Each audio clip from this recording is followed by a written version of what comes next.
Hey guys, I hope you had a great weekend. Hope you got some time off from your jobs and were really able to relax. But listen, I wanted to talk to you guys today about some entry points and exit points at Verge.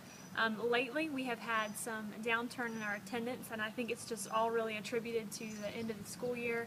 Things are kind of winding down for them. They're focusing on their studies, and so Verge is just kind of something that they're having to take a break from. But I really expect next week people are going to be coming back. Cray Cray is going to be really awesome. We're hoping for 100 students, and so be praying for that. We really want that rush of momentum through that night.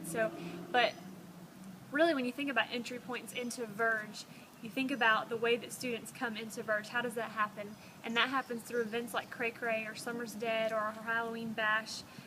Things like we're passing out Pop-Tarts every Wednesday morning now during school for the little bit that's left of school.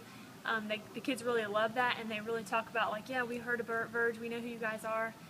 So that's one entry point, but really the biggest entry point that Vergers come to is through their friends. Their friends invite them to Verge, and it's a really great thing that our kids feel comfortable enough to invite their friends, but that's the biggest entry point that kids come to Verge. But it's so much easier for those kids to just leave and not come back than it is for us to keep them. And so when you talk about entry points, there's always an exit point. So what are the ways that kids leave? And they just leave because they fall through the cracks or they didn't get plugged in. And so one stat says that 60% of kids that are immediately plugged into small group fellowship are more likely to keep coming. And so what that means is, if that first time kid comes, if we can get them immediately plugged into what they feel like is their small group of friends or that small group of leaders that really connects with them, they're going to be 60% more likely to come back the next week and to keep coming. And we've seen that with the kids that are here today. They got plugged in, they immediately got connected, and now that they wouldn't miss it for the world. And so what I wanted to encourage you guys to do is Jay posts, the no-shows for the week at the end of, before Verge, and you guys reach out to those kids throughout the week and just say, hey, are they coming? Are you coming back? But what's happened is that the kids know that that's coming. They know that's part of our jobs now. They've talked about that before, and there's nothing wrong with that. We want them to feel like they are important to us and that they're going to be missed when they're not here.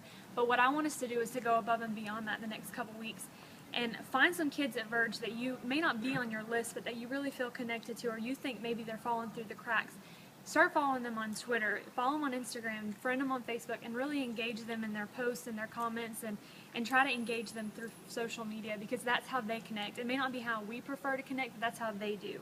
So I really want you guys to do that this week and really make them feel like they have a small group of fellowship with you guys as leaders and with other students, because if they feel that, they're 60% more likely to stay at Verge, 60% more likely to meet Jesus and have their lives changed. So that's my challenge for you this week, and I hope you guys have a great one, and I will see you tomorrow night. Love you.